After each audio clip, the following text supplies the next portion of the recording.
अस्सलाम वालेकुम दोस्तों, मैं हूं सईद उमर फारूक अपने चैनल उमर स्पीक्स की एक और एपिसोड के साथ आपकी खिदमत में हाजिर हूं। दोस्तों आज के एपिसोड भी हर स्पेशल एपिसोड है और आज के एपिसोड में कुछ बहुत इंपॉर्टेंट डायरेक्शंस गवर्नमेंट ने दिए हैं, यानी कि वज़ारत मज़हबी अमूर की तरफ से दी गई हैं, जिनको नोट डाउन करना आई थिंक बहुत ज़रूरी है और आप लोगों को इसमें बहुत हेल्प भी होगी, क्योंकि माशाल्लाह बहुत से हमारे हाजी साहिबान जो हैं वो पहुँचना स्टार्ट हो गए हैं। अब कंसिस्टेंटली परवाज़ें जाएँगी और आप लोग यानी कि इतनी मुक़द्दस जगह पर इतने मुक़द्दस फरीज़े को अंजाम करने के लिए वहाँ पर पहुँचेंगे, तो मेरी आपको पेश की मुबारकबाद है। बट वीडियो स्टार्ट करने से पहले आपसे सिर्फ इतनी सी रिक्वेस्ट है कि अगर आप हज और उम्र से रिलेटेड लेटेस्ट इन्फॉर्मेशन से वाकिफ़ रहना चाहते हैं तो नीचे दिए गए सब्सक्राइब के बटन पे अभी क्लिक कर लें।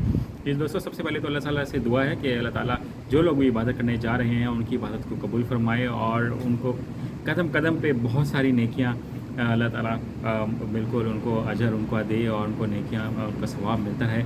और आप सबसे रिक्वेस्ट है कि आप हम सब लोगों को भी जो हज पर नहीं जा रहे हैं हम सबको भी अपनी दुआओं में याद रखें कि अल्लाह ताला हमें भी वहाँ की हाज़िरी की सआदत हमें दोबारा नसीब फरमाए। तो बात कर लेते हैं कि गवर्नमेंट ने क्या डायरेक्शंस दी हैं। जनाब, गवर्नमेंट ने ये कहा है कि बहुत से लोगों का क्वेश्चन ये आ रहा था मेरे चैनल पे भी और वजारत पे भी कि अगर हमने रियाजुल जन्ना में नवाफिल अदा करने हैं तो हमें उसका क्या प्रोसीजर है। तो ये एक तो सब लोग बहुत से पहले भी जानते हैं कि नुसुक ऐप जो है वो सऊदी गवर्नमेंट ने लॉन्च की हुई है और वो पहले एतमन्ना ऐप के नाम से जानी जाती थी। तो नुसुक ऐप का इस्तेमाल आप करना सीख लें। जो लोग पढ़े लिखे हैं वो खुद से इसमें वीज़ा नंबर और पासपोर्ट नंबर बाकी चीज़ें वहाँ पर देने पड़ती हैं, तो वो आपने एंटर करके अपना अकाउंट बना लें। और जिन लोगों को यूज़ नहीं करना आता स्मार्टफोन, वो किसी से सीख लें और नुसुक ऐप में अपना अकाउंट भी क्रिएट करवा लें और फिर उनसे सीख लें कि हमने परमिट कैसे लेना है। तो इसके बगैर आप रियाजुल जन्ना में नवाफिल अदा नहीं कर सकेंगे। ठीक है, मज़ीद क्या डायरेक्शंस दी हैं गवर्नमेंट ने, वो ये कि जो हज मिशन होगा सऊदी अरब में वो भी आपको ये फैसिलिटी प्रोवाइड करेगा। और उसमें सबसे पहले जो प्रायोरिटी होगी वो ये होगी कि जो बुज़ुर्ग हाजी साहिबान हैं या ख़वातीन हैं या मर्द हैं, ठीक है, उनको फ़र्स्ट प्रायोरिटी पे ग्रुप्स में भेजा जाए ताकि वो वहाँ पर ज़्यादा से ज़्यादा नवाफिल और जल्द अदा कर लें ताकि वो पीछे ना रह जाएँ।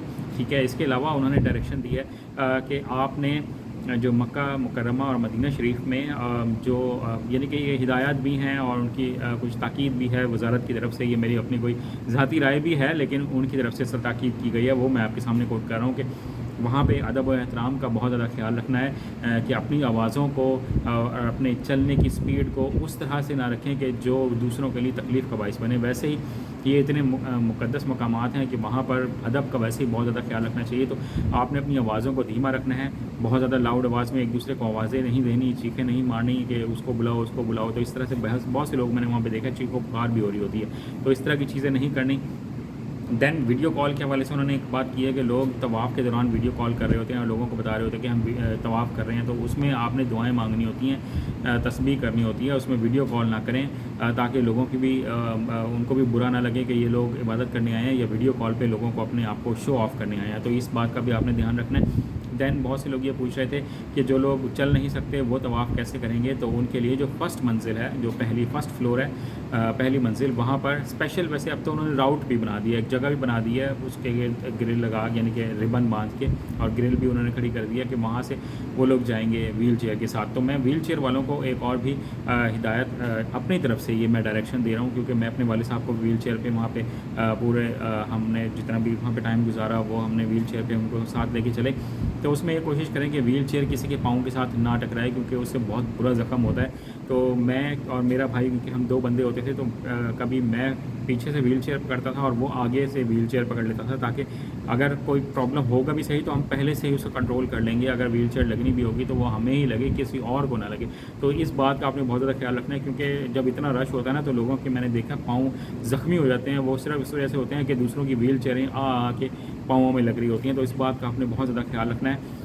ठीक है, और वहाँ पर खाने पीने का इंतज़ाम अच्छा होगा, बट आपने किसी और के होटल में जाकर वहाँ पर खाने पीने में आपने नहीं घुसना है। बहुत से लोग कुर्बानी का पूछ रहे हैं, तो कुर्बानी जनाब अब आपको खुद ही अरेंज करना पड़ेगा। हुकूमत ने 55,000 की अमाउंट ट्रांसफ़र कर दी है और कुछ लोगों की रह गई तो वो भी ट्रांसफ़र हो जाएगी। तो ये मज़ीद मैंने आपको तमाम चीज़ें बता दी हैं। बहुत से लोग ये भी पूछ रहे हैं कि जनाब किसी के 40 दिन आ रहे हैं, किसी के 42 दिन आ रहे हैं, किसी के 43 दिन आ रहे हैं, किसी के 38 दिन आ रहे हैं, तो ये क्या सिस्टम है। तो इस बारे में मुझे कोई बात क्लियर अभी तक पता नहीं चली है। ये जो क्वेश्चन है ये मुझे भी वैसे समझ नहीं आया कि दिन ज़्यादा और कम क्यों हो रहे हैं कुछ लोगों का। तो आप लोग जो वज़ारत के जो नंबर हैं جو हेल्प लाइन नंबर्स हैं, जो ईमेल एड्रेसेस हैं, उन पे कांटेक्ट करके आप उनसे ये चीज़ पूछ सकते हैं कि इस तरह से क्यों हो रहा है, तो आपको क्लियर हो जाएगा। आज की वीडियो में इतना ही कहना था। चैनल पर करें तो चैनल को सब्सक्राइब कर लीजिएगा। अपने घर वालों का बहुत ज़्यादा ख्याल रखिएगा। हज पर जाएँ तो मुझे अपनी दुआओं में ज़रूर याद रखिएगा। अल्लाह हाफ़िज़।